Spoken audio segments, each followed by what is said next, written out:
بچی کسی معلمہ کے پاس جاتی، بچہ کسی استاد کے پاس جاتا، نکاح طلاق کے مسئلے بھی سیکھتے۔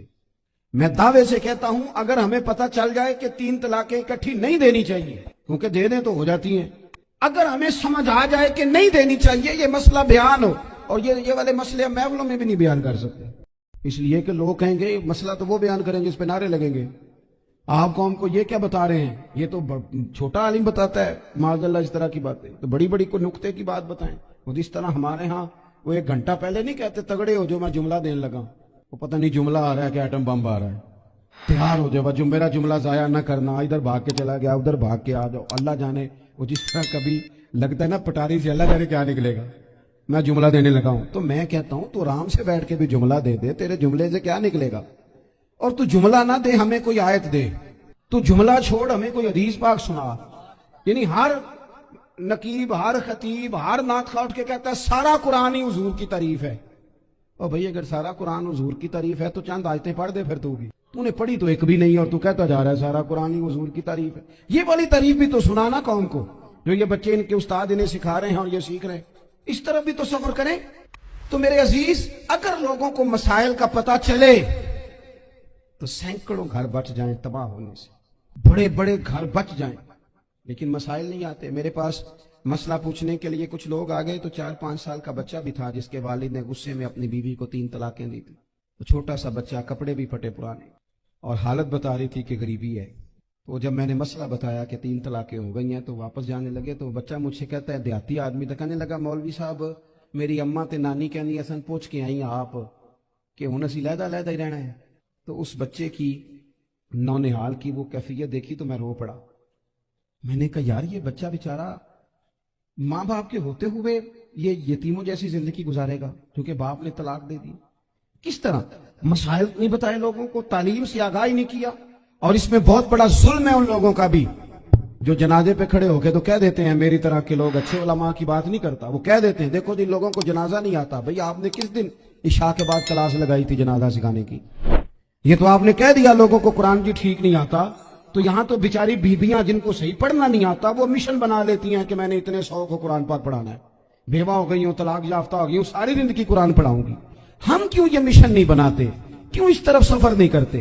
ایک تو دینی معلومات میں، دینی علوم میں اپنے آپ کو لگائیں اور ذوق پیدا کریں کہ جو چیزیں مجھے نہیں آتی میں نے وہ سیکھنی ہے، جو معاملات مجھے نہیں آتے میں نے ان کی طرف سفر کرنا ہے۔ ایک تو اپنا یہ مزاج بنائیں، اور جب آپ دینی علوم سیکھتے ہیں تو پتہ ہے کون سا منظر قائم ہوتا ہے؟ منظر وہ بنتا ہے کہ حضرت ابو ہریرہ بھی دین سیکھا کرتے تھے، حضرت عبداللہ ابن عمر بھی اصحاب صفہ میں رہا کرتے تھے، حضرت انس بن مالک بھی رہا کرتے تھے، اور ایسا منظر بنتا ہے کہ حضرت سیدہ خدیجہ الکبریٰ رضی اللہ تعالیٰ عنہ فرماتی ہیں سیدہ فاطمہ حضور کی گود میں بیٹھی ہوتی تھی اور نبی پاک سے باتیں پوچھتی تھی اور حضور انہیں بتا رہے ہوتے تھے، سیدہ عائشہ حضور سے دین کی باتیں پوچھتی۔ چوتھا حصہ ہماری فقہ کے اصول حضرت فاطمہ کی، حضرت عائشہ صدیقہ کی مرویات پر مبنی ہیں۔ اگر ہماری بچیاں چھوڑ دیں ڈائجسٹ پڑھنا، چھوڑ دیں ادھر ادھر کی مووی دیکھنا اور وہ کتاب و سنت پر آ جائیں تو بہت سارے مسائل ایسے ہیں جو الجھنے سے پہلے ہی سلجھے ہوئے ہوں۔ دینی تعلیم کا مزاج اور ذوق۔ اور دوسری آیت کریمہ میں نے تلاوت کی، اللہ کریم نے قرآن مجید میں فرمایا یا ایھا الذین آمنوا قوا انفسکم واہلیکم نارا، اے ایمان والو خود بھی دوزخ کی آگ سے بچو اور اپنے گھر والوں کو بھی بچاؤ۔ او والد، وہ ماں جو بچوں کو بھوک سے بچانے کے لیے محنت کرتی ہے، ان کو مایوسی سے بہت سارے ماں باپ ایسے ہوتے ہیں جن کے پاس کپڑے لینے کے پیسے نہیں ہوتے عید پہ۔ کیوں؟ عزیز بھائی جس طرح ہم اپنے بچوں کو دیکھیں، بہت سارے ماں باپ کے پاس گنجائش نہیں ہوتی، لیکن اس لیے سے کہ بچوں کے دل ٹوٹ جائیں گے، عید پہ کیسے گزارا کریں گے، مشکل سے بھی کپڑے خرید کے دیتے۔ اس طرح ہم اپنے بچوں کو بھوک سے، پیاس سے، مایوسی سے بچاتے ہیں۔ اس طرح ہمارے رب نے ہمارے ذمہ لگایا ہے کہ تم اپنے بچوں کو کوشش کرو دوزخ کی آگ سے بچانے کی۔ حضرت عمر فاروق رضی اللہ تعالیٰ عنہ نے عرض کیا تھا یا رسول اللہ صلی اللہ تعالیٰ علیہ وسلم اس آیہ کریمہ کا معنی کیا ہے؟ تو محبوب کریم علیہ السلام نے فرمایا عمر، جن چیزوں کا اللہ تمہیں حکم دیتا ہے تم اپنے گھر والوں کو ان چیزوں کا حکم دو، جن چیزوں سے رب رسول تمہیں منع کرتے ہیں اپنے گھر والوں کو ان سے روکو، اپنے گھر کے اندر نفاذ دین کرنے کی کوشش کرو۔ میرے بھائی بہت زیادہ آزمائش ہے ہمارے گھروں میں، بے چینیاں ہیں، اضطراب ہے، بچوں میں سختی ہے، بہن بھائی ایک دوسرے کے ساتھ لڑتے ہیں، مزاجوں میں تلخی آ گئی. کیوں بھلا؟ اس لیے کہ ماں باپ کو جو بہترین کردار اور جو حسین طریقہ گھر میں اپنانا چاہیے تھا. بچے تقریر باہر سے سنتے ہیں لیکن وہ فالو اپنے ماں باپ کو کرتے ہیں. اگر ماں باپ میں حوصلہ ہو، صبر ہو، اطمینان ہو، خودداری ہو، تھوڑے پر گزارا کرنے کا مزاج ہو. دیکھیں نا، آج ڈپریشن ہے، ٹینشن ہے، پینکس اٹیکس ہیں، بڑی ساری چیزیں آ گئی. کیوں بھلا؟ صبر نہیں، تحمل نہیں، بردباری نہیں. آزمائے. ایک دن ایک بچہ میرے پاس آ گیا مدرسے کا اور آ کے وہ رونے لگا. میرے گھر والے کہنے لگے کھانا چھوڑ دیں، پہلے اس کی بات سن لے. میں نے کہا پتر کیا ہوا؟ کسی نے مارا ہے کسی استاد نے؟ کہنے لگے نہیں حضرت، گھر فون کیا تھا تو میری اماں اور ابا کی لڑائی ہو رہی ہے. بچہ کانپ رہا ہے، ٹانگیں کانپ رہی. میں نے کہا کیا ہو کیا گیا تمہیں پتر؟ لڑائی ہو رہی ہے تو گھروں میں ہو ہی جاتی ہے. کہنے لگے نہیں آپ کو پتہ نہیں، وہ بڑا سخت لڑتے ہیں. میرے والد جب میری والدہ کو مارنے کے لیے آگے بڑھتے ہیں تو ہم سارے چارپائیوں کے نیچے چھپ جاتے ہیں. ہمیں خوف آتا ہے، وہ منظر خطرناک ہوتا ہے. یہ کون تکلیف دے رہا ہے اپنے بچوں کو؟ یہاں بیٹھے ہمارے ہاں میلوں دور رہتے تھے اس کے گھر والے، تو وہ تکلیف میں تھا، تو گھر میں کیا کیفیت ہو؟ اگر حوصلہ ہو، صبر ہو، قناعت ہو، اللہ کے دیے ہوئے تھوڑے رزق پر ہمیں راضی رہنا آتا ہو، ہمارے گھروں میں سکون آئے، اطمینان آئے. ہم جو زندگی بڑی خوشی خوشی گزار سکتے ہیں. ہمارے مزاجوں کا لالچ، ہماری طبیعتوں کی بے راہ روی، ہماری جھوٹی انا کا بت ان ساری چیزوں کو ختم کر دیتا ہے. اپنی زندگی کے اندر اگر ہم وہ کردار اپنے بچوں کو دیں جس کردار میں موبائل بھی ہو، جس میں گاڑی بھی ہو، جس میں پیسے بھی لا کے ابا دراز میں رکھتا ہو، لیکن والد کا گھر میں مصلی بھی موجود ہو، اس کی کوئی تصویر بھی ہو، وہ یہ بھی کہتا ہو کہ خدا نے اپنے فضل سے آج 5,000 دیا ہے تو اس میں 1,000 غریبوں کا بھی ہے، اس میں تھوڑا سا میں نے اللہ کی رضا کے لیے بھی رکھا ہے. اگر کوئی مشکل آ جائے تو وہ باپ اور ماں کو صبر کرتا ہوا دیکھتے ہو. اگر ایک باپ کر بات کرے تو دوسرا برداشت کرتا ہو. خدا را اپنی اولادوں کو اس اذیت کا شکار نہ کرو. اپنے گھروں کے اندر وہ خودداری، وہ پیار، وہ وقار، وہ محبت، وہ انداز. آپ تھکے ہوئے ہیں کوئی شک نہیں، آپ بہت سارے مسائل کا باہر شکار ہوں گے کوئی شک نہیں، لیکن آپ باہر سے تھک کے آئے ہیں. اگر آپ باہر اپنی فیکٹری کے مالک ہیں اور دفتر کے بڑے ہیں تو گھر میں بھی تو آپ بڑے ہیں نا. آپ کی ماں بھی تو انتظار کر رہی ہے، اس نے بھی تو دکھڑا سنانا ہے نا آپ کو. آپ یہ دیکھیے کہ آپ کے بچے بھی تو انتظار کر رہے ہیں، وہ چاہتے ہیں کہ ابا آ کے بیٹھے تو ہم ان کے سینے پہ چڑھ کے تھوڑا کھیلے. آپ کی اہلیہ منتظر ہیں. کچھ باتیں بیوی کسی اور سے نہیں کہہ سکتی، صرف اپنے شوہر سے کہتی ہے. لیکن وہ تو آتے ہی جلال میں آ گئے صاحب. وہ کہنے لگے تو بڑی نالائق ہے، میں تھکا ماندہ آیا ہوں اور تو نے مجھے کہانی سنا دی ہے. وہ اس خاتون سے شدت کے ساتھ پیش آنے لگے. میرے رسول پاک کی حیات نور کو دیکھو. حضرت ام ایمن حضور کی رضائی والدہ ہیں، ان کی بھی خدمت ہو رہی ہے. حضرت حلیمہ سعدی آ رہی ہیں تو خدمت ہو رہی ہے. حضرت عباس حضور کے چچا ہیں تو کریم فرماتے ہیں میرے چچا ہیں باپ کی جگہ پہ. حضور دوست احباب صحابہ غلاموں سب کے ساتھ پیار کر رہے ہیں. 9 ازواج مطہرات ہیں گھر کے اندر.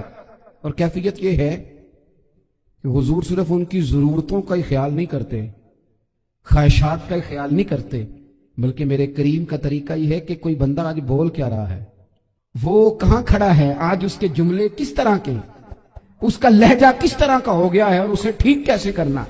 محبوب اس کا خیال فرماتے، توجہ کرتے. میں کہتا ہوں کہ ہم سب کو شوق آیا ہے آرام کرنے کا.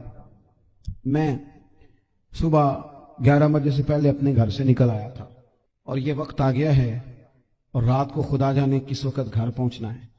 کئی دفعہ کیفیت یہ ہوتی ہے کہ گاڑی سے اترتے ہیں تو پھر دل کرتا ہے کہ کوئی اٹھا کے چلائے نہ کبھی. اس کے باوجود بہت سارے لوگ ناراض رہتے ہیں کہ ہم سے مل کے نہیں گئے، فوٹو نہیں کھنچوا کے گئے، فلانی جگہ چائے نہیں پی کے گئے. یہ تسلسل ہے. لیکن میں جتنا مرضی تھکا ماندہ گھر جاؤں گا نا، کبھی ایسا نہیں ہوا کہ میں گھر جاؤں تو بڑی ٹینشن میں جاؤں. میری گھر والی ایک دن مجھ سے کہنے لگی آپ نے کبھی نہیں کہا کہ میں تھکا ہوا ہے. بندہ تھک بھی تو جاتا ہی ہے نا، کبھی کہاں کرے نا. میں نے اسے کہا پتا کیوں نہیں کہتا؟ اس لیے نہیں کہتا کہ میں نہیں چاہتا کہ میرے بچے یہ کہیں کہ ہم نے دین نہیں پڑھنا، ہمارا باپ تو بڑی مشکل میں ہے. ہم اپنے کام کے بارے میں اپنے گھر میں شکوے کرتے ہیں. آپ کسی بچے سے پوچھ لیں کون سا کام کرنا ہے, کہ جڑا ابا جی کر دے رہے ہیں وہ نہیں کرنا. کیوں؟ کہ ابا جی ہر روز تو کہتے ہیں میں بڑا الجھ گیا ہوں, یہ کام بڑا مشکل ہے. میں چاہتا ہوں کہ میں اپنے بچوں کو یہ بتاؤں کہ پتر میں تو جدھر جاتا ہوں پھول ہی پھول ہیں, میں تو جدھر سے گزرتا ہوں محبت ہی محبت ہے, میں تو جدھر سے دیکھتا ہوں دعائیں ہی ملتی ہیں, تاکہ ان کا شوق پیدا ہو. میرے عزیز, آپ تھوڑا سا دل بڑا کریں. اگر آپ ایک کی وجہ سے پورا گھر سکون میں آ جاتا ہے تو آپ دل بڑا کیوں نہیں کرتے؟ جگہ ڈھونڈتے ہیں بس مجھے کوئی تنگ نہ کرے, کوئی میری باپ ماں بدولت کو کوئی پریشان نہ کرے. بخاری شریف سنیے, حضرت عائشہ صدیقہ رضی اللہ تعالیٰ عنہ بیٹھی ہے. حضور فرمانے لگے عائشہ آج ایک بات نہ بتاؤں تمہیں؟ یا رسول اللہ بتائیے. حضور فرمانے لگے جب تم مجھ سے ناراض ہوتی ہو تب بھی مجھے پتہ چل جاتا ہے, اور جب راضی ہوتی ہو پھر بھی پتہ چل جاتا ہے. تو حضرت سیدہ عائشہ صدیقہ بات سن کے بڑی خوش ہوئی. یا رسول اللہ وہ کیسے؟ حضور فرمانے لگے کبھی کبھی تم قسم اٹھاتی ہو. یا رسول اللہ ہاں. فرمایا جب ہوتی ہو نا راضی خوش تو پھر کہتی ہو مجھے رب محمد کی قسم صلی اللہ علیہ وسلم, پھر تم میرے نام کے ساتھ رب کریم کا نام ملا کے قسم اٹھاتی ہو رب محمد کی قسم. یا رسول اللہ بالکل ایسے ہی ہے. اور فرمایا جب تمہارے دل میں کوئی بات ہوتی ہے نا تو پھر تم کہتی ہو مجھے رب ابراہیم علیہ السلام کی قسم, پھر تم رب محمد نہیں کہتی. یہ بخاری مسلم میں موجود ہے. حضرت عائشہ صدیقہ نے تو بات سنی تو کھل گئی طبیعت, کہنے لگی کریم صدقے جاؤں یہاں تک خیال فرماتے ہو, کس کے جملے کہاں پہنچ گئے, یہاں تک خیال ہے. فرمایا مجھے پتہ چل جاتا ہے کہ تمہاری کیفیت کیا ہے, کہاں کھڑی ہو.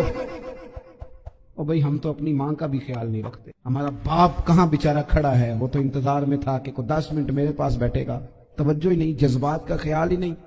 حضرت عائشہ صدیقہ بات سن کے عرض کرنے لگے یا رسول اللہ مجھے رب محمد کی قسم ہو, میں صرف نام چھوڑتی ہوں, میرے دل میں ہر وقت مدینے والے محبوب ہی رہتے ہیں, نام ہی چھوڑتی ہوں صرف. او میرے دوست تھوڑا سا جا. اور دوسرا عرض کروں گا, دولت اگر بہت عالی چیز ہوتی نا, بہت قیمتی, تو سب سے زیادہ سیدہ عائشہ کے گھر میں ہوتی.